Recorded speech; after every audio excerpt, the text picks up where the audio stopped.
What was awesome here? Let's go right to Mikey B. Hey, Mike, congrats. Who dey? The Bengals are in the Super Bowl after 33 years. 34, well, 34, technically, 88. So, technically. Well, it's 33, I guess, when you count, yeah. I don't believe what I just saw. Yeah. And we'll rank the two teams in a second. But, I mean, you put a video up on your social media on Sunday. My wife did, actually. Yeah. Did you know she was filming you? Craig was. Okay. Pretty cool shit. I saw him get his phone out, and I was like, yeah, he's definitely filming Matt kick this field goal. So, yeah. No, that was I've been that guy for the last 2 weeks, dude. I've been that guy for the last 2 weeks. Fucking, okay, guess we're going to go to the AFC Championship game. Oh, I guess we're going to go to the Super Bowl now. Evan McPherson? Yeah, no, that one was about as a raw emotion as it gets. Yeah. You know, it was similar when the Caps won their first Stanley Cup a couple years ago against Vegas. I had that pretty much that same emotion. You know, obviously when the Sox won in 2004, that was fucking fun. That was fun. That one, talking about it and watching like the highlight films, like you still get chills of hearing Joe Buck with the back to Falk, and Red Sox fans have longed to hear it and all that stuff. And it's, this one was fun. I had to ask you real quick. I had to ask you because you said it's fun. And granted, this is not over yet. This can end up as a victory or maybe defeat against the Rams. But if I had to ask you, of all the teams you root for the Red Sox in baseball, you root for the Caps in hockey, you root for the Celtics in basketball, you root for the Bengals in football. Yep. Of all the championship runs you experienced your entire life, which is your favorite? As a fan. I mean, if it ain't this one, it has to be the 13 Red Sox. The 13 Red Sox, okay. The Boston Marathon bombing. You know, David Ortiz coming out on that first gathering together and, you know, claiming that this is our fucking city. Yeah. You know, and those guys loved each other. And I think that was the one that, you know, from a fan perspective, I'll always hold the 13 run near and dear to my heart. I'll always hold the Caps run as well. You know, finally letting Ovechkin hoist Lord Stanley is always something that'll always be there. But this one's been a hell of a ride. A team that was projected to win like 5 games, you know, to a division title that I didn't think we were going to have a way to get to until Lamar Jackson got hurt. And then things just kind of broke our way. Week 17 against those same Chiefs, down 14-0, down 21-7 or whatever it was at one point, and hold them to 3 points in the second half, exactly like we did in the AFC title game. I don't know, man.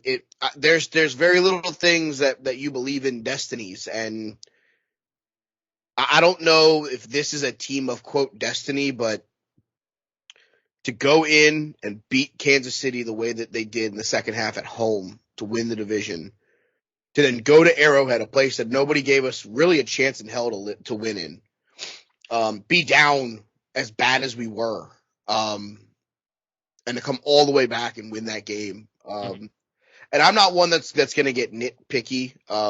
Craig and Billy both were here, and we both know that there were a bunch of home cooking non-penalty calls that we saw. T. Higgins getting mugged on the first scoring drive. Of course, a couple of holds that were really, really bad. Jamar Chase getting tackled basically once or twice. But even with the hurdles, Eli Apple getting burned. Eli Apple didn't take himself out of that game. He made probably the game-saving tackle on Tyreek Hill right before the half, so that they didn't score. Because if it's 24-3 or if it's 28-3 by the time we go into half, I think at that point, not saying that it's over, but saying that you have to play an absolute perfect half. Well, I'll tell you what, and you turned up your phone I'm assuming you turned up your phone during the game because I was texting you. So you something to the effects of I touched it at halftime. I sent some texts out. When we scored the first touchdown of the second half, I sent a couple of text messages just saying, "All right, we got some momentum." I didn't touch my phone after Matt kicked the field goal, right, to give us the lead. I put my phone in the chair and I stood up the entire Kansas City drive in my dining room. And I purposely told myself, I said, I'm not going to let anybody in this moment, I want to be here. I want to watch it. I want to live it. And I thought we had a real shot when Sam Hubbard got shot out of a fucking cannon. Yeah. And tackled Mahomes and he fumbled. And I was like, oh my God, is there a Bengal anywhere near it? Unfortunately, there wasn't. And, Harrison Butker did his job. Probably the best kicker in the National Football League. And that's including Justin Tucker and Evan McPherson and those guys. Butker's Mr. Automatic. But yeah, no. And then overtime, and it's funny because Craig mentioned that Josh Allen had put out a tweet that just said pain whenever Kansas City won the coin toss again. And I was just like, maybe this one will be different. And, Eli Apple, former Giant, drops a pick that, hit him in the hands as he was slipping to the ground. That one hurt. But then Jesse Bates made a hell of a play on the Tyreek Hill, knocking it into the hands of Von Bell. And then it was run. And Joe Mixon got his Joe Mixon gets a lot of credit for that last drive, man. He was Joe ran his ass off on that last drive, and we made a couple of passes. T. Higgins came up big when they were triple teaming Jamar Chase at points. I said it all week that if they were going to win that football game, it was going to rely on T. Higgins, Tyler Boyd, and then C.J. Uzomah. But unfortunately for C.J. with the MCL sprain, we lost him in the first quarter. But I'm happy to say that we're there, but I've said it all season. The job's not over. But it's fun to have house money. It's fun to know that your team is 60 minutes away from possibly hoisting the Lombardi Trophy for the first time ever that you've been alive for. Happy to be there, but job not done. Somewhere where Sam White says he's smiling. Yeah, no, I would agree with that assessment. Definitely smiling.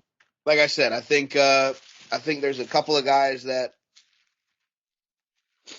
I think are smiling even though they're not there anymore. I know AJ Green was happy. He reactivated his Instagram just to show love. I'll be the first one to admit it. I wish AJ was here. If there's not a guy in my time other than Chad Ochocinco that I think deserved a run to a Super Bowl trophy, it's AJ. I wish he was here. Yeah. But yeah, no, I'm excited.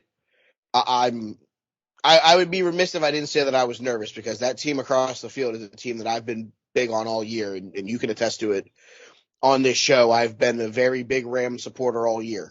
The power records reflect that. Yeah. No, I didn't have them out of my top 5 all year. So yeah, it's weird, but if we can find a way to keep Tyreek Hill in check, and I think we can find a way to keep Travis Kelce not 700 yards, I think we can find a way to make things work. Yes, Cooper Kupp is probably one of, if not the best route running receiver in the NFL right now.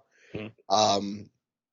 His routes are always clean and stuff like that. Probably MVP candidate that we're not talking about. Should be, but I don't think he'll win it. He should be the MVP, but he will not win it. So yeah, I think it's going to be fun. Again, we have, what is it now? 12 days. So I'm not going to make any kind of predictions right now. The line's 3.5. We have another podcast next week. It's okay. Yeah. So I said it to Craig when it happened.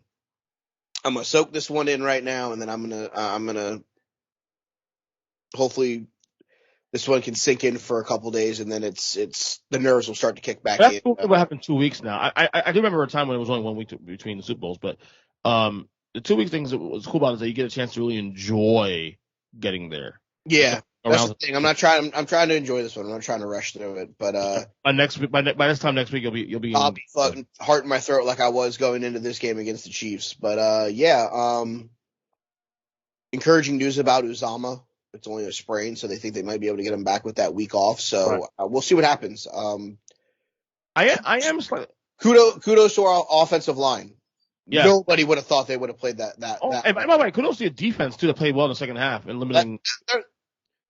The MVP of the AFC title game is the Cincinnati Bengals defense, because I mean, if they don't play that well in the second half and Lou doesn't make the changes that he makes to that front four, rushing three, basically making one of our ends a spy on Mahomes. And the thing is and I'll be the first one to give credit where credit's due. Patrick Mahomes is probably the best quarterback of improvising in the National Football League, breaking away from tackles, rolling out, letting guys like Tyreek Hill and Mecole Hardman and those guys just run open. And I will give the devil his due. He is the best at that right now. But in the second half, the Bengals found a way to keep him in the pocket, not really let him bootleg and make those crazy plays. And we caught a couple breaks. The interception by Mike Hill. Mm-hmm. I can't say anything that hasn't already been said, but that defense, for the second time in 27 days, held Patrick Mahomes to 3 points in the second half and overtime. That's insane. It's insane. Twice. These guys twice in span of 2 weeks. Everybody called Mahomes the Grim Reaper. I think Mahomes may have found his Grim Reaper, and it's Joe Burrow. It might be. I mean, it's twice in 5 weeks. I mean, come on now. I am slightly, before we get to the ranking real quick, I am slightly torn because I'm going to put the Bengals win the Super Bowl. It's clear. But I love the story of Matthew Stafford. I said it last week on this show that this will not be a Matthew Stafford slander podcast anymore. That guy has balls of steel. I've been praising this guy since 2018, 17. I did an entire segment on the show, not on this podcast. Going through the list of quarterbacks at the time that the argument back then was, is he a top 16 quarterback in the league? I'm like, well, instead of saying it, let's just prove it. And I went through the entire list, and I remember, I'm just glad. I found it fascinating a couple weeks ago before the playoffs started. I was sitting on a table at work, and Matthew Stafford's name got brought up, and of course, I rallied to the gates of Normandy to defend one Matthew Stafford, and they're like, he's garbage, he can't win, he can't do this, and I said, well, guys, let's look at it from this perspective. Outside of the years that Calvin Johnson was there with him, you have more catches than probably anybody else on the fucking Detroit Lions that's ever played with Matt Stafford. Right. He's yet no help. TJ Hawkinson is the second best receiving option he's ever had at a tight end. Yeah, no, you can't win games whenever you don't have offensive line to block for you. You don't have a running back that can stay healthy. You don't have wide receivers that can catch. It's kind of hard to win whenever you're just a shit organization. And, I said it right then and there. And the guy was like, man, he's a scrub. I'd rather have, there was some just random name that he said. And I looked at him and I said, you'd rather have a guy with a fucking rubber noodle for an arm than a guy who's going to chuck the ball down the field, rebound from every interception he's ever thrown, is tough as nails. Mm-hmm. Guy fucking plays hurt every fucking season. Yep. I'm like, you're out of your fucking mind. Matthew Stafford is a organizational dream. And the fact that you guys think that he's garbage means you guys have no idea what the fuck you're talking about. Exactly. Okay. So obviously just ranking two teams. Let's get obviously this is go number two. Number two for you, who is it? The Los Angeles Rams. Should I be surprised? Here's the problem that I have. Here's the only reason why I don't have the Rams higher, and it's not because of homerism. It's not anything like that. They played really well at points against the Niners, and then there were points that they just looked bad. But can I argue that that's just a matchup, though? I mean, they're a tough matchup for them. It is. It absolutely is a matchup. But you also have to remember, they looked bad against a team that couldn't throw the football. And they're the kind of team also like they're kind of like the Chiefs in a sense, how they were this year, where like they should be more dominant, given the players they do have, like especially on defense. They should be more dominant. San Francisco shouldn't be hanging on that game. I agree with you, but it's a weird matchup. Oh, absolutely, it's a weird matchup. I mean, they've dominated them the last 3 years. I mean, they've been to me quarter to quarter. I'm sorry, Jared Goff eats 4 of those losses, so fuck Jared Goff. Yeah, I would say quarter to quarter. Not game to game, but quarter to quarter. If you took all the quarters that each team's played in the playoffs, I would argue that they've probably been the best team in the playoffs. I wouldn't disagree with that assessment. I just think that I love the fact that, the Rams aren't really running the football right now. Yeah, which I don't know if that's a problem. It's something that will hurt them in the Super Bowl. It will. And if they're not running the ball effectively, it will hurt them long term. And I think that's another reason why I have the Bengals slightly ahead, because I trust Joe Mixon more than I do the three-headed monster that they're trying to wheel out there. Mm-hmm. It's a weird thing. I get it. Odell and Cooper are really good, but then it's a severe drop off to Van Jefferson and Higbee, who's hurt, and everybody else in that receiving option. But that defensive line is going to be the difference maker if they win the Super Bowl. It's going to be Von Miller. It's going to be Aaron Donald getting to Joe Burrow. I've said it all year. The defensive line of the Rams is probably one of the best ones in all of football, maybe history. So that's the key for the Rams. They had a okay game against Garoppolo in them. They made the play at the end to seal it. But I just, the way that offense is so single dimension right now, I think that's the problem. And I think that's why I'm taking them at 2. If Cam Akers was running the ball 15 times for 75 yards and a touchdown, I probably would have the Rams as the number 1 team. But the problem is they're not getting consistency from anybody in that backfield, let alone all 3 of them. I think you might talk me into it. I think because the assessment you made there is the reason why you make a great case. I mean, Cam Akers ain't running the ball that well. Sonny Michel run the ball that well. You don't want to be one-dimensional. And I think one of the things with the Bengals that we're not appreciating here is that, we can talk about Joe Burrow being Joe Burrow and this and that, but I mean, Joe Burrow didn't have a fantastic game. I mean, he had a good game, but he wasn't like all world, like 400 yards, that kind of thing. He made the throws that he had to make. Exactly. And Joe Mixon was a fucking baller all game. He was fucking moving the ball when he needed to. So, especially the last couple drives. So Joe Mixon in the AFC title game had 21 carries for 88 yards. Yeah. I mean, Joe Burrow had 250 passing yards and 2 touchdowns. And those are good games, but I think the run game is the fact they were able to still run the ball, because the game was still within reach, is why they won this game. Because I think they were also able to limit the second half drives. Yes. That Mahomes had.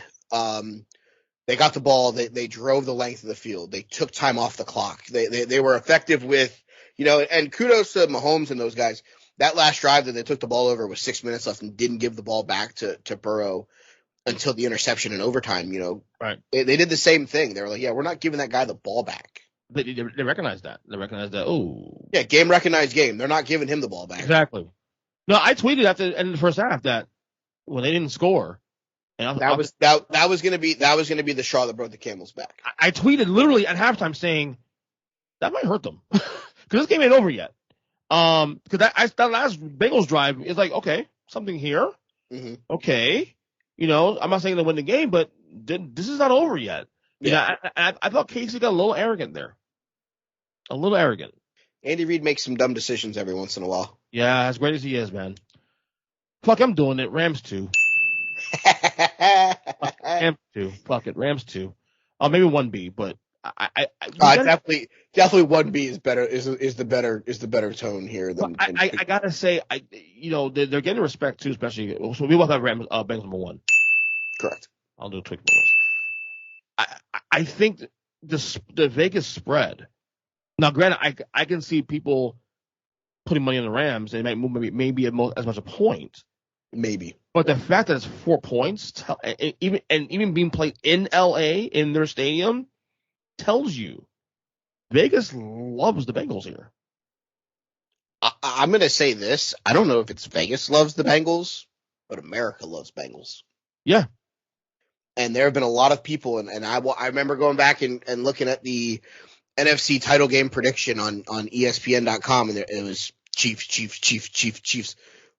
1 or 2 people to the Bengals. I looked at the Super Bowl prediction this morning. I was reading it when I woke up, go in the bathroom, and I was like, it was Bengals. And there was only like a couple people that took the Rams. And I was just like, this is weird. You're the same motherfuckers that gave us no chance last week against fucking Kansas City. And go look at the totality of this team, how they played in the playoffs, especially too, and just the balance and just they're not rattled. I think that's what you're saying right there is the key.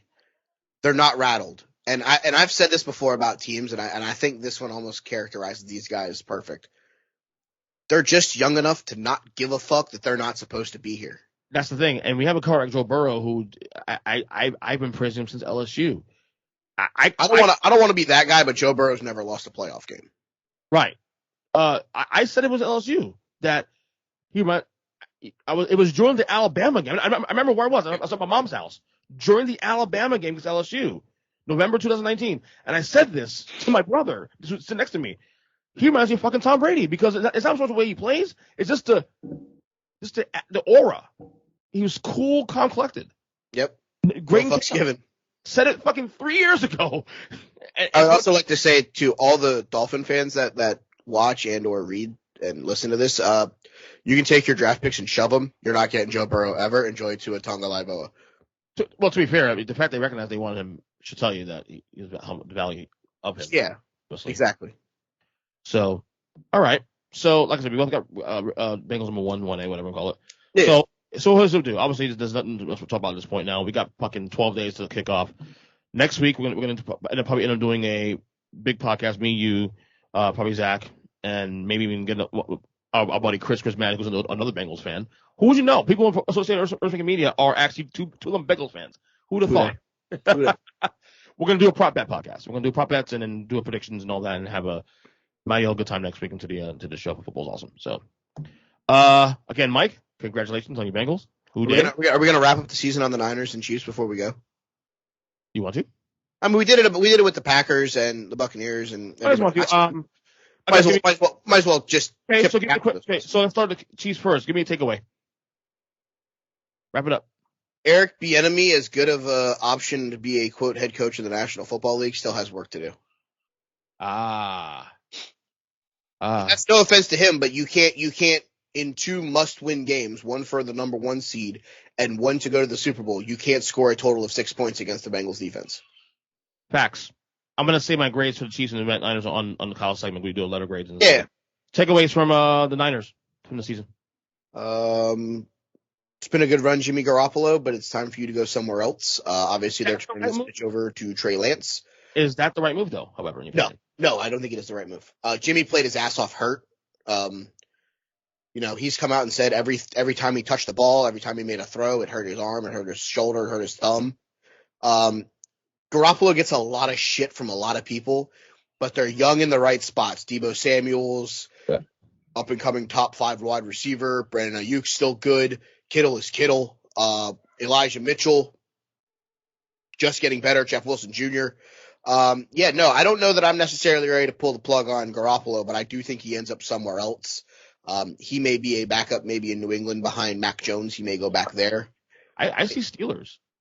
I can see him in Houston if they do decide to move on from Deshaun Watson. I could see him maybe there, depending on who the coaching availability is there. He's going to get a job somewhere. I don't know if he's going to win the starting job, but he's definitely going to get an opportunity somewhere to go win a job. We'll see what happens from there. But and if you're the Niners, your defense pretty damn good. Make a twink here or there, and it's great. Absolutely. But both of those teams, it sucks that they lost the way that they did because of the interceptions at the end for both of them. It shows you that they deserve to be there. This wasn't a fluke. This wasn't they shouldn't have fucking been playing there. The Niners proved that they deserve to be there. The Chiefs obviously deserve to be there just because of how good they are. But when you look at it coming out, both of those guys, you're going to have pieces that are going to be moving on, free agents, stuff like that. So we'll see what happens. I personally think Bieniemy is staying. I think Bieniemy is the head coach in waiting of the Kansas City Chiefs when Andy Reid decides to retire, and I think that's why he hasn't taken a job anywhere else yet. As I've said the last years. Yep. So I think they're in good hands there, but I think he's got to find a way to get that offense to finish. And the last 2 times in the last 5 weeks they've struggled. Right. All right. I guess we'll talk about this next week. I'll see you, of course, on Thursday for Take 3 Wrestling as we, I guess we're going to wrap up Royal Rumble. By the way, my list is done pretty much. All right, well, send it to me so I can fucking get that thing done. Yeah. Because Joe hasn't sent me anything, so. Okay, so we'll talk to you soon. All right, buddy. I'll see you next week. Later.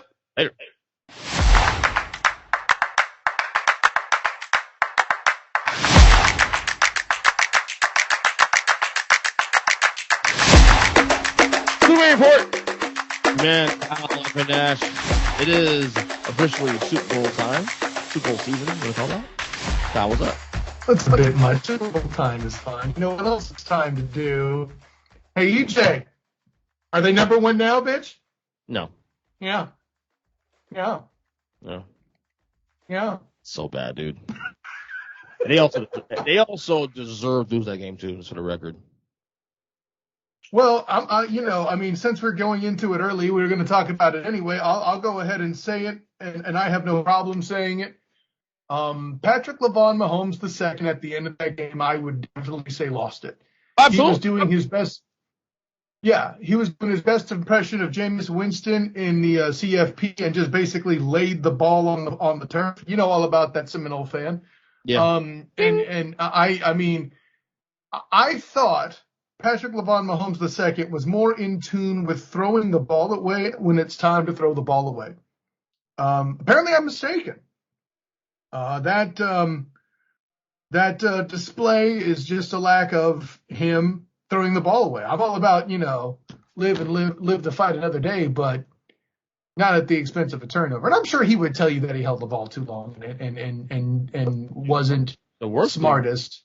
The worst one was getting a turnover. The worst part was the egregious goal line and him going backwards twice and fucking getting sacked.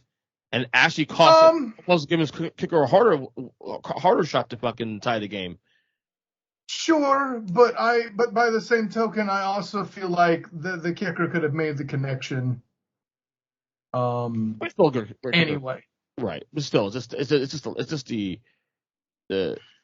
perspective of all, But I mean, that's all still a crapshoot. Like that's not. Oh, the kick is harder. He may have still gotten it, and that part's moot immediately. At the end of the day, the thing that jumps off the page is that he handed the ball back rather than create a situation where he took the first sack. Mm-hmm. He was getting a little bit away from the end zone and keeping the clock running. Both things at that time that Kansas City wanted, right? By the way, though, even though it worked out, everybody's now poetic now because the rule. Remember last week the Buffalo game where Buffalo didn't touch the ball in overtime, and now this time it actually happened. Oh, see, it works. No, the rule's still stupid. I don't give a fuck. The rule's stupid. I don't give a shit what each week played out. I hate the rule. End discussion. I think we're talking about it too much. It's not the biggest problem the NFL has. No, of course. And but let's not play the last thing we saw as the best thing we saw. The last thing we saw is the way it should be. Because a week ago, everybody was saying that the rules sucked. Everybody's not saying now the rules okay now. Like you did. Well, they're both going the wrong direction. At the end of the day, the Bengals did what we asked the Bills to do: stop somebody. Right. That's the only thing that's different. Okay, so let's go ahead. As we've been doing since the playoffs started, is as you, of course, season ended, we gave final grades to all the teams that made the playoffs. We gave a lot of grades the week after that to the wild card losers, then the divisional losers, of course, last week, and now this week we will now say sayonara to the two teams that are now eliminated from the playoffs due to championship weekend. First off, let's go to the Chiefs first. Kansas City Chiefs, who lost to the Cincinnati Bengals. Say that 3 times. I love it. Based on the expectations of many, I don't see how they can get higher than an A-. If you give them more than an A-, you are just a Chiefs fan going off at the handle, and I will dunk on you repeatedly. You will be a donut in my coffee.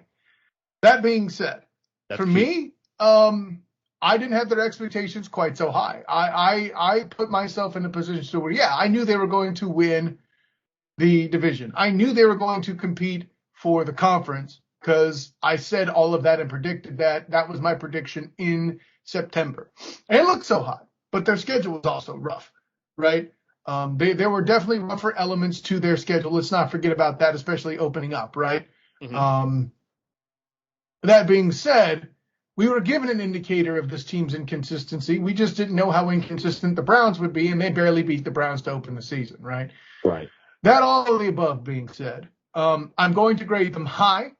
I'm going to give them an A- myself, more on the strength of their ability to evolve as a football team. And if you watched only Conference Championship Sunday, Ernest Christian, because, you know, the YouTube commenters tell us that we don't watch the games, right? Allegedly. If the only game, allegedly, exactly. If you only watched the Chiefs on Conference Championship Sunday, you saw both versions, right? The meticulous, calculated, we're going to cut at you with 1,000 needles until and then we'll hit you with a big one when you're not ready. You know, that's how the Chiefs got up big. That's what made a lot of us think that the Bengals would have problems.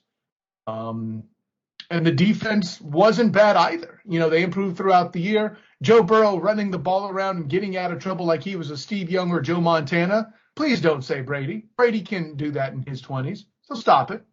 Okay? You particular, Ernest Christian. I don't care if he's retired now or not officially. Still crying. But what's that? Still crying. Yeah. Well, you know.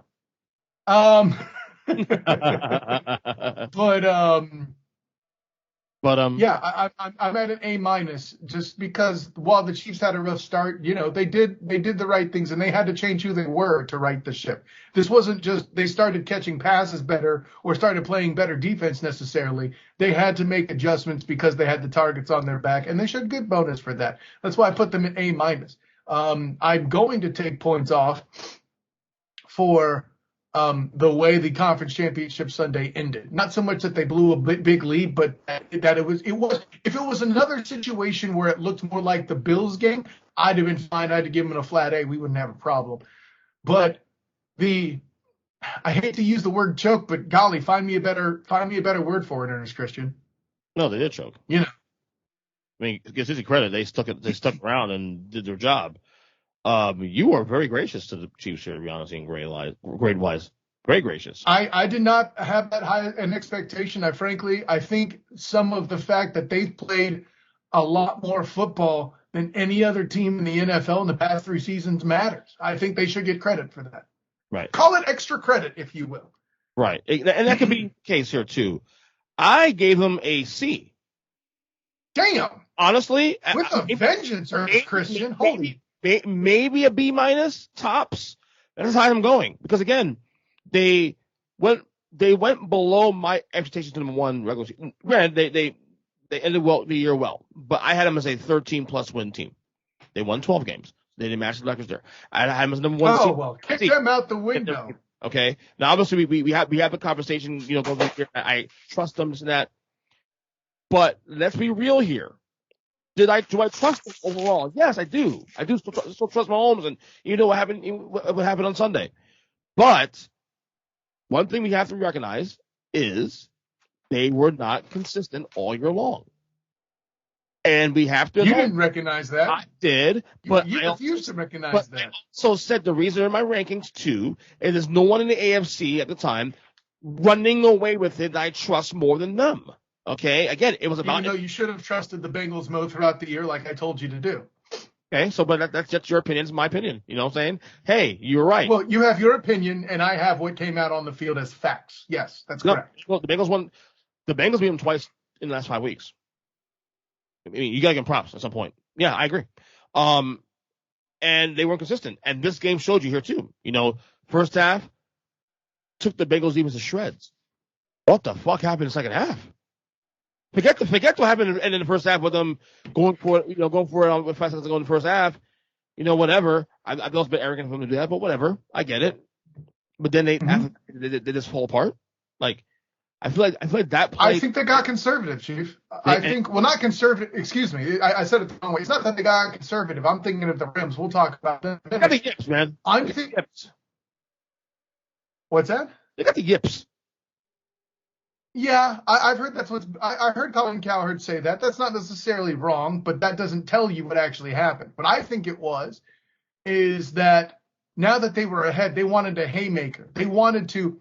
You ever seen in the movies where like they stomp down or they stab down at somebody to try to take them out on the ground, and they do it with this wild, heavy downward thrust to try to finish them off, and then the person underneath is just I'm dodging, you can't get to me, right?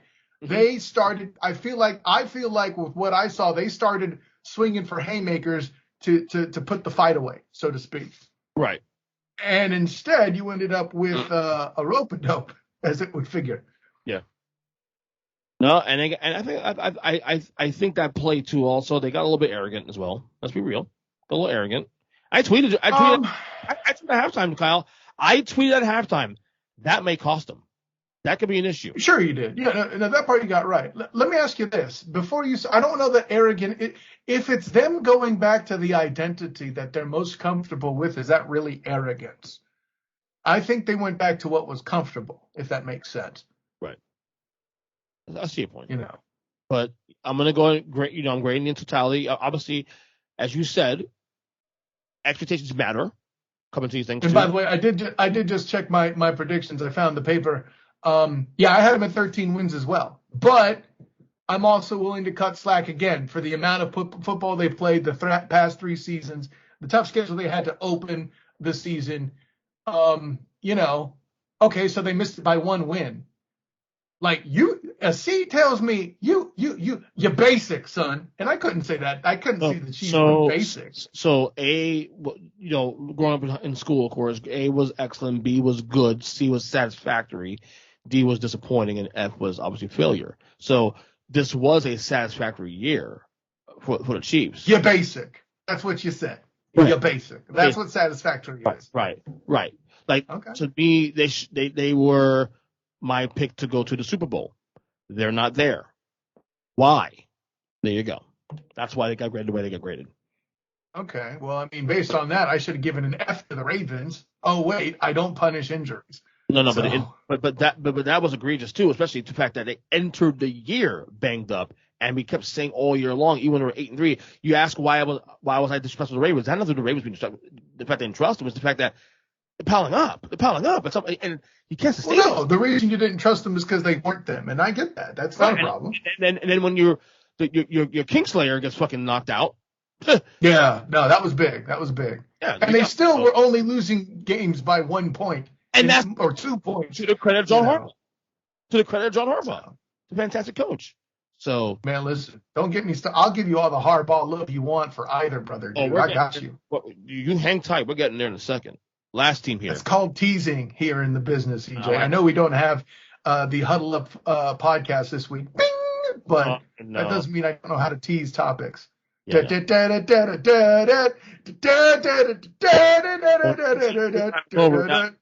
I mean, I can rank the teams next week on the Huddle Up podcast next week. We'll see. You might actually get it right. Oh my God! I said might. Might. I don't know. When you hear the playback, you might be shocked. Okay. Playback of me and Mike, of course. Finally, you picked the Bengals number 1, didn't you? You goof. Anyways. Yep. I went 1A, 1. I went 1A, 1B. Oh God, that's even worse. Get up. I know this is your house, but you need to leave. You need to leave. All right, let's get to your boys. Your Niners, who lost to the Rams after first time in 6 years. 3 years, rather. 6 games, 3 years, correct. Right. This is game number 7. Right. Yes. Let's go. Listen, man, I know. I'll get it out the way. The Niners get an A. Period. Mm-hmm. Full stop. End of story. Okay. Oh, but Jimmy Garoppolo, bitch, please. When the first thing he says to a media member when he opens up about throwing the football hurt so bad, that should tell you everything. It's not just an oldie song, hurt so bad. No, he means his arm throwing the football in the NFL, bitches, okay? Can we stop with the Garoppolo hate? I'm not saying he's a Hall of Famer, but I'm saying he's as good as Matt Ryan. Hashtag Andy Thompson. He's not the Hall of Famer? No, Jimmy Garoppolo, absolutely not. Oh, shit. I thought he was a Hall of Famer. Based on what? You didn't hear me say that. Matt Ryan's but Matt Ryan's on the cusp, on the borderline. Stop it. Matt Ryan's better than Stop it. Stop your shit. Okay, that's I'm saying stop it because see, you're putting me in the awkward position of putting Danny Thompson saying that Matt Ryan's a first ballot Hall of Famer under the bus here. That is stupid. That's a stupid statement. I said Matt Ryan could be a fringe borderline Hall of Famer. Definitely. Oh, sure. Could he get in later? Yeah, I'm 100%. It helps. It helps with the position he plays. Yeah, the first ballot crap, get the fuck out of here with that one. That's stupid. That is beyond retarded. So, can I say my gosh. Ernest Christian going next level angry. We haven't seen this from you for a while. Yeah, I'm a little frisky today. Sorry. See, a proper usage of frisky for once. Goodness gracious. Yeah, you know. Go have some cat food and. You gave me A. Anyway. I get that as a B. B plus. Okay.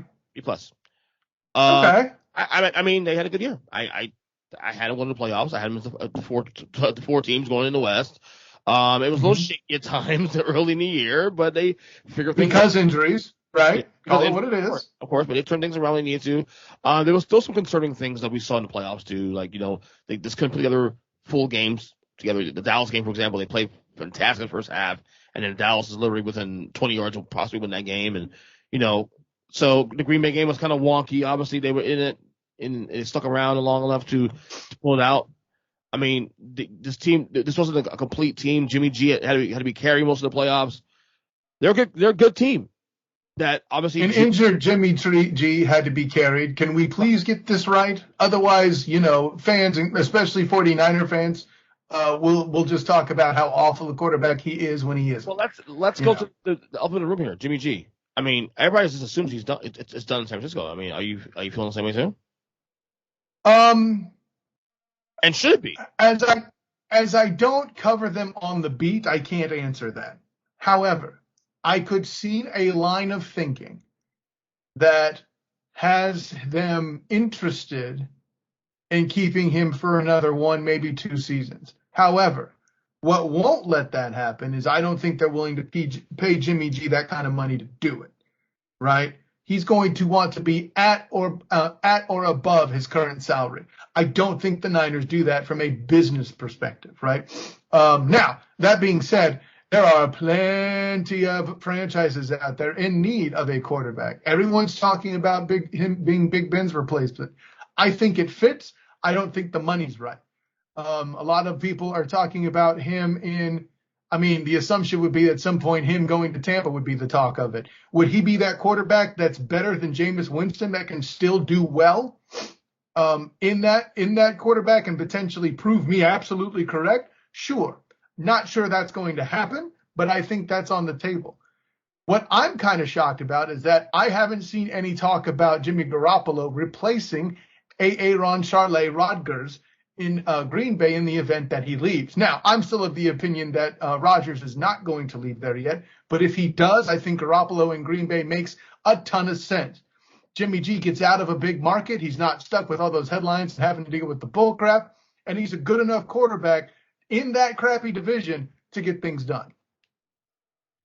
Yeah, the economic side, obviously Jimmy G's future, and I don't see San Francisco unless he takes a major pay cut or restructure or something of that nature. I don't see any situation where Jimmy G is back in San Francisco. Is Trey Lance ready, though, is a question. With what they've done, I don't feel like they feel like he's ready yet. Especially when you consider their receiver core, right? I like Brandon Ayuk, but he's not a number one. I like Deebo Samuel, but he's what Josh Cribbs used to be. And credit to Brandon Howard for putting that in my head. For those of you that remember the Browns, Josh Cribbs, he would do literally everything from run the ball, catch passes, and return kicks. Like, this dude was amazing. But he was never a number one receiver talent.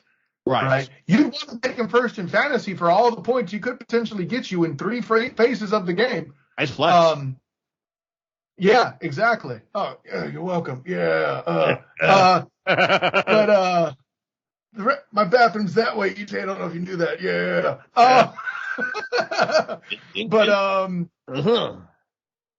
You okay over there? You sound like you hurt yourself. I don't know.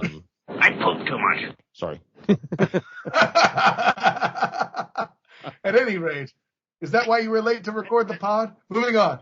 And Yeah. that's why I was. Anyways, no, but Don't be rude.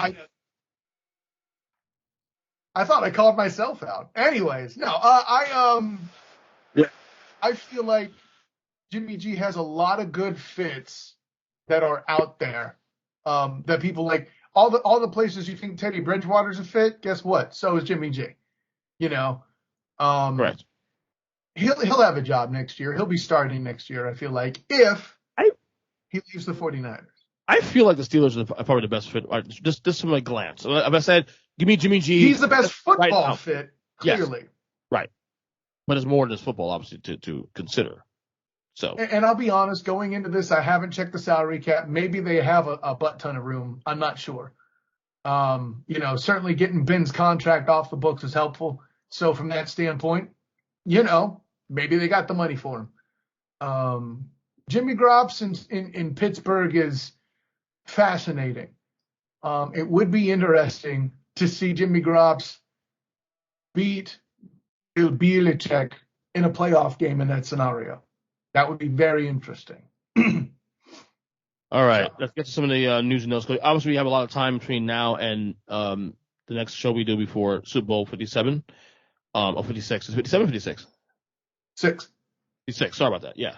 So we'll get to that next week. If we get a chance to, you'll be out in LA, I think. Actually, you're doing some. Hey man, listen. If you're willing to do a midnight podcast, I'm willing to do.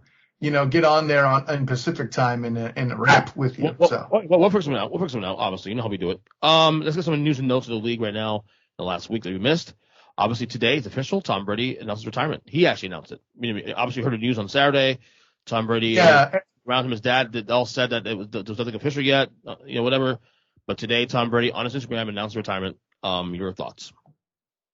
First of all, like on Instagram, really? Because then, he did it, and then he didn't say something specific to the Patriots fans, and they're all like, "Oh, what a wicked pisser! He didn't mention us," it was a whole bunch of drama, drama. There we go. Don't be rude.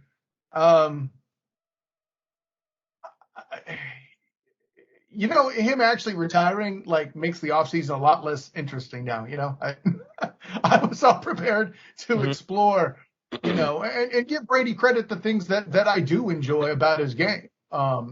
His tenacity, his intelligence are truly what make him the specimen that he is. That is definitely a first ballot Hall of Famer, and certainly in the conversation among top 5, top 10 quarterbacks, if not less, of all time. I'm not ready to crown him the GOAT, and I don't think that'll officially happen, just because I think somebody who's the GOAT has to have more facets to his game than he does. That being said, he is among the more intelligent quarterbacks, and that's why I always watched him, was to watch his brain process and work. It was. I saw him once in person against the Texans in Houston, with a connection to Gronk, and you can just tell by the flick of a wrist to a spot before anybody even looked to where to see the ball is. You do that with practice. You show your pupils, be them adults, children, or otherwise, Tom Brady, to know what tons and tons of practice looks like. You're getting bored to make it look that easy. That's the lesson in watching Tom Brady. And I think he should be a living fortune cookie of what preparation and practice is. So we have joked around for years on this podcast, you and I, about the whole Brady GOAT situation. We don't see eye to eye on the whole situation.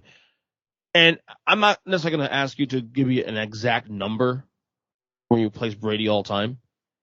But if he's not the GOAT, if he's not number one all time in NFL history. I mean, he's got to be top 3 to 5, right? That. I mean, this is your list. I know I have. Yeah. So. Yeah, right. You're right between his. Sorry. You want to say it? Alex. No, I know where you have him. But then again, is he 1A or 1D? I don't know. Everybody's the GOAT when you start talking. You made John Gruden look critical. Anyways, that was a dunk. Don't be rude. No, I will always wrestle. Don't be rude. There you go. I will always wrestle between him and Peyton Manning because Manning is also guilty of a lot of the same things that I don't enjoy from Brady. The difference is, like any coach where Peyton Manning was at quarterback, he was running the show on the offense more than the coach was, right? And that's taking nothing away from Tony Dungy. I mean, we saw what his offense looked like with his Super Bowl caliber team in Tampa, the one that Gruden stole, right? Mm-hmm. And he comes in, he puts together, not to say that, you know, the Colts were the best defense, but he made a bunch of guys who were solid into a good enough defense to have Peyton get his first Super Bowl, right? I think Peyton had to deal with more adversity as far as opponents goes than Tom Brady. You know, there's a lot of little things. I can talk about, sure, Tom Brady has all these playoff wins. Playing against who exactly? Connor Cook and the Raiders, for example? Being the top seed because you won a garbage division matters, you know. So it's really kind of hard doing apples to apples between the two of them, you know. Right. But at the end of the day, Tom had Belichick, Peyton didn't. So, I mean, and oh, by the way, oh no, he doesn't have Belichick anymore. I guess he'll have to settle for Bruce Arians. Oh, wow. You know what I'm saying? You know? Well, next time we'll see Braves in Canton, obviously, in 5 years. So yeah, no, and obviously well earned. I mean, if they won't, but if they were inclined to like forego the rules for Brady, ain't nobody bitching, right? Right. We had another retirement last week before we had a chance to talk about this on the pod last week, but your boy Big Ben actually retired last week. Yeah, you and I called for that some time ago, and I think the difference between him and Tom Brady is Ben hung around where you could definitely argue that Brady went out on top, right? Even though he didn't get to the Super Bowl and all that, you know, but he very easily could have, right? Mm-hmm. You know, how close were the Rams to handing that game back? Let us not forget this. Yes. Right. So I feel. Go ahead. Here's my question though, because this question was posed to me last week by our own Zach Degenerate in a text when Ben announced retirement. Is Big Ben a top 10 quarterback all time? No. Fundamentally, no. So let me tell you who he has to get past. Here we go. You ready? Because I saw you text that or you say something about that. I'm like, all right, here's where it goes. Is he better than Montana? No. Unitas? No. You're already in big effing trouble, right? No. Manning? No. I won't say either Manning. He's better than Eli. Stop. He's better than Eli. That's why I stopped there, right? Is he better than Brady? Say no. No. Is he better than Elway? No. Marino? No. Young? No. Hell no. See, so we're already at 8. 7 in. Is he better than Steve McNair? I don't think so. That's a little bit interesting. He's not better than Aaron Rodgers. Now he's 10th. And you're telling me you can't come up with one more quarterback. Would you take Stafford over him? And he's not even a Hall of Famer necessarily. I would take Ben over Stafford. Okay, and that's a fine pick. I'm not talking trash on it. But would you pick him over? If Stafford has a nice run in his career, that can change. Fair enough. Would you take Ben over Matt Ryan? I would. Yes, I would too. No question. Okay. So, but only now we're at 10. And we're just picking modern guys. I could be a real a-hole and be like, you're going to put him over Otto Graham or Terry Bradshaw? Or Fran Tarkenton? Or I put him over Tarkenton, but that's another one. Certainly over Namath, because Namath's overrated as hell. No, I would not. Would you put him over Phil Simms? Oh, yeah, of course. No. Okay. I wouldn't put him over Fran Tarkenton, though. Okay, fine. If we do it your way, he's already out. But you're trying to tell me I couldn't find another quarterback that's better than Big Ben? That's not true. Definitely top 20. I argue top 15. He's definitely in the top 20. Yeah. Well, and I can argue. I mean, maybe this is an episode we should have in the off season about where we should put Ben. I could probably make an argument that he's outside the top 20 if I pick the right guys. Not that I'm looking to do that, but understand, EJ, like, what time period is Steve McNair? Late 90s, early 2000s, right? Yeah. Mm-hmm. We're not even out of that area. I hadn't even gotten into the quarterback rich-ish, talking about the Montana era where he had guys he was competing with, you know? Mm-hmm. And before that, where you got Eric Coryell in the run and shoot offense. Is he better than guys in that area? There's some guys we could probably, you know. Dan Fouts. I mean, Dan Fouts, you got Warren Moon, you got Jim Kelly. I probably should take Jim Kelly over Big Ben, honestly. Game's over. He's not top 10. He's not top 10. I'm not even arguing that.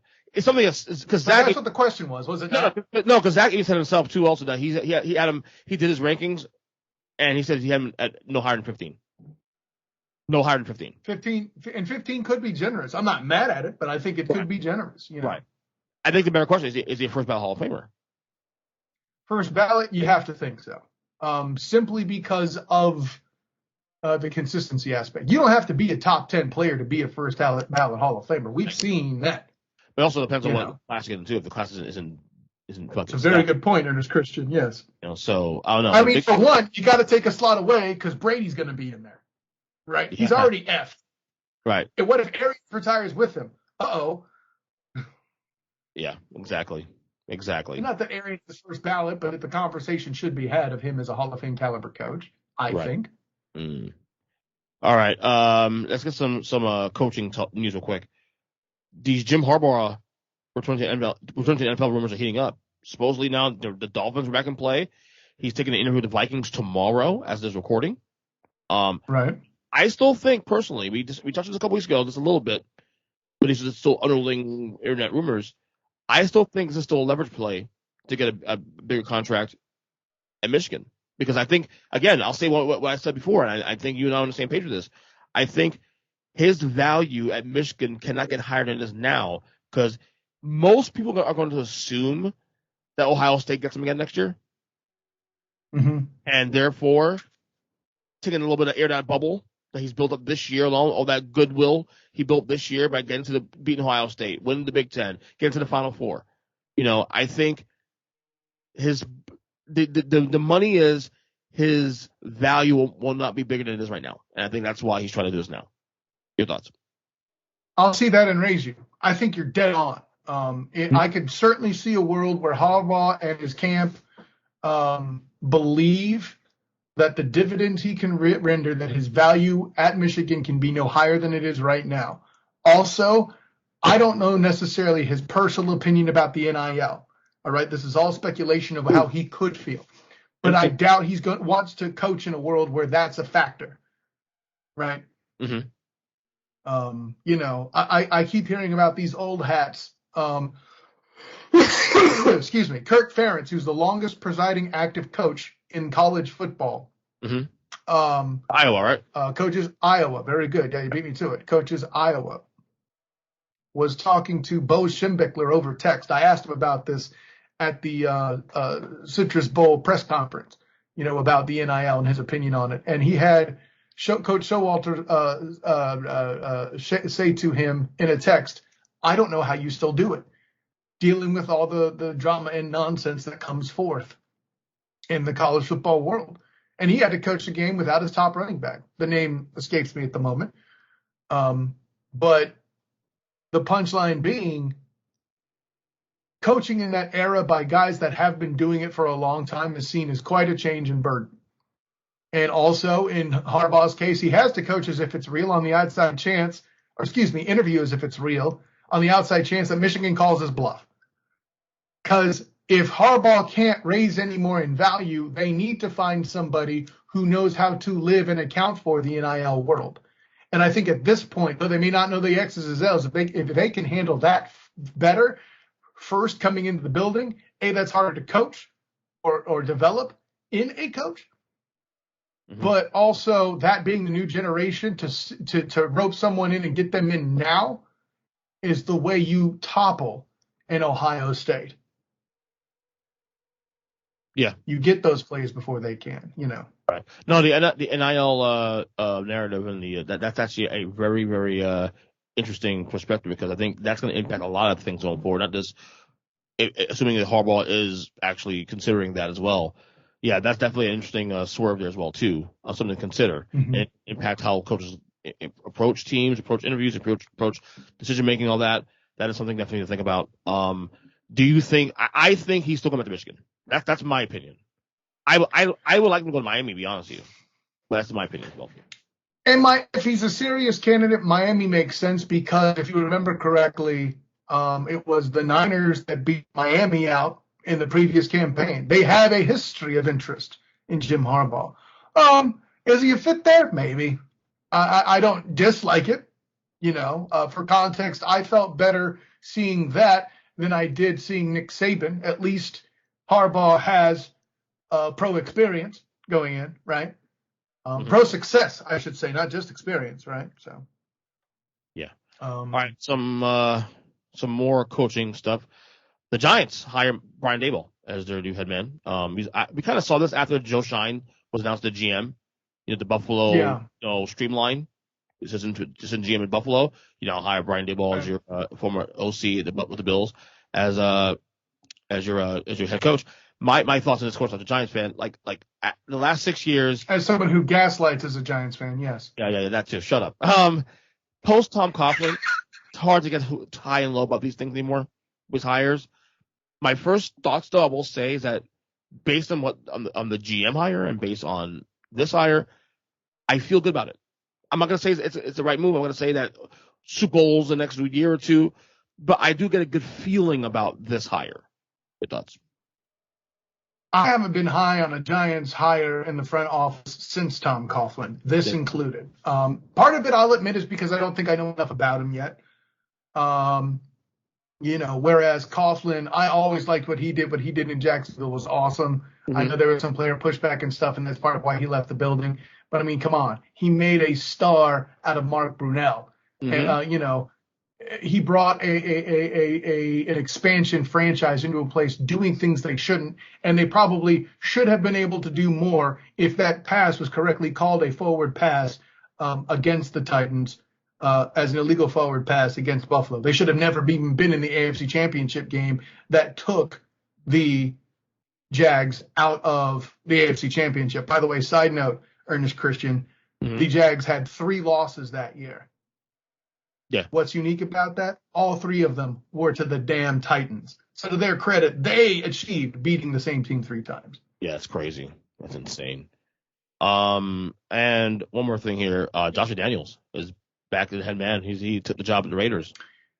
Your thoughts? I don't dislike it. I know that they wanted the interim guy, but the fact that everybody keeps calling him the interim guy and not by his name should tell you everything you need to know. Yep. I feel like they have to do what they can. The first move this coach has to do, McDaniels obviously, is get in there and realize, hey, I realize I suck at people in the past. I'm going to not be that guy. I'm here for you, Derek Carr, to give you every damn thing you want to keep you in the building to finish your career in Las Vegas. What can I do? That needs to be his first damn phone call.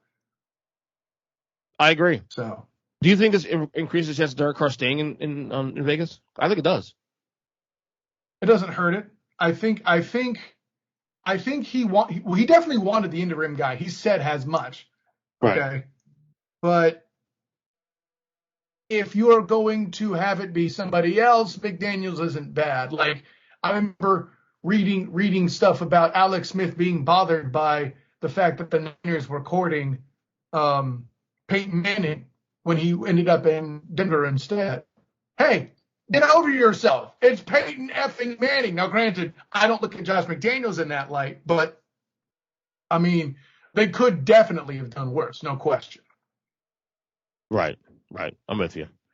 Other than that, I think that's about it here. Kyle, plug away. Not really.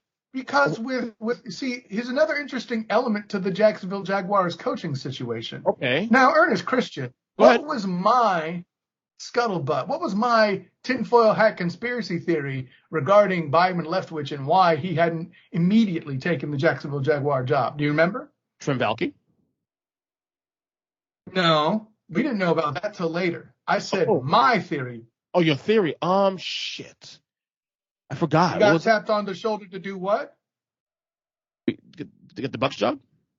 To get the Bucs job. Interesting. So now that Thomas Edward Bieber Brady is retiring, let me ask you, as suddenly now I'm the host of your show, Ernest Christian, what do you think are the chances that Bruce Arians, the old man that he is, stays around? I think it sinks. I agree. At the very least, it's not past this season.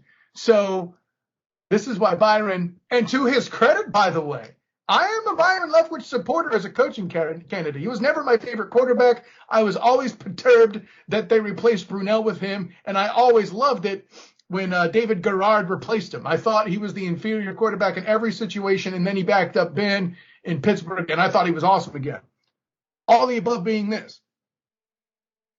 I think he did a great job leveraging it, knowing he has that in his pocket. That's masterfully done. That's how it should be done. He and his agent did a great job. And the only people that look stupid in the whole thing, the Jaguars. Oh, wait, you mean we get rid of the plague that's causing all this trash in our franchise, you'll come? Yeah, I'm good. No, I can see that playing out now, I'll be honest with you. So I can see that playing out. I can see that playing out now. And especially now with the – I do believe the Balky stuff is true also. The Trent Balky stuff is true. So, but yeah, I think it's definitely. What specifically? Oh, him wanting out? Yeah, I do too. He want to bring his own guys instead of having Balky there. Yeah. That makes sense. Yeah. So that I do think is a real thing. So. 100%. Plug away, buddy. All right. First of all, Ernest Christian, I want to remind you that I'm here to have fun because football is awesome. I'm Kyle Nash, the student of the game. You can find me on Twitter at the SOTG. Find me on Instagram as the same, the SOTG. Find me on Facebook as a student of the game. Check out my work with the Black and Gold Banneret covering UCF basketball and football, mostly basketball lately. I will be at Edition Financial Arena tomorrow night covering the men's basketball team. Then check out my work as well with the 3-point conversion. That's the number 3, not the word 3. And next week, Ernest Christian, I will be on the West Coast in Los Angeles at a media event of some sort surrounding the Super Bowl. That'll be where I'm at there. So that's going to be a good time all the way around. Hopefully I could get in and have time to talk with you because, football is awesome. You're damn right. And, of course, check out me and my good friend Demosthenes Euclid for Hilarity by Default. Good times all the way around there. My schedule has been problematic as covering sports, so we haven't recorded any new episodes, but we got plenty in the can that should still be coming. If Demos could get some dang time out of his schedule to get things going, because he's a busy man as well. Let's not make any mistakes. But EJ Christian, man, good times all the way around. Sorry, we have confirmed facts that your rankings are horrible. But it's every year. And I'm sure. What's that? Every year anyway, so no big deal. Just me every year. Yeah. Listen, when you do good, I tell you, you just haven't been. The person I feel sorry for the most is Jim Neese yes, thank you. The person I feel the worst for is Jim Neese because we don't have an episode of Huddle Up this week. He doesn't get his turn to talk trash on the air to you. But I'm sure winter is coming. Well, we are actually recording a podcast tonight, though, him and I. So. Uh-oh. Well, hey, yeah. Well, we're going to get that wetsuit on. You're going to get dunked. We're going to touch on football. Touch on it a little bit, not too much, though. Yeah.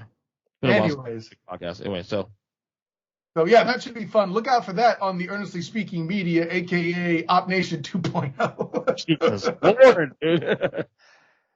And of course, until next time, my friend, good times. Class dismissed.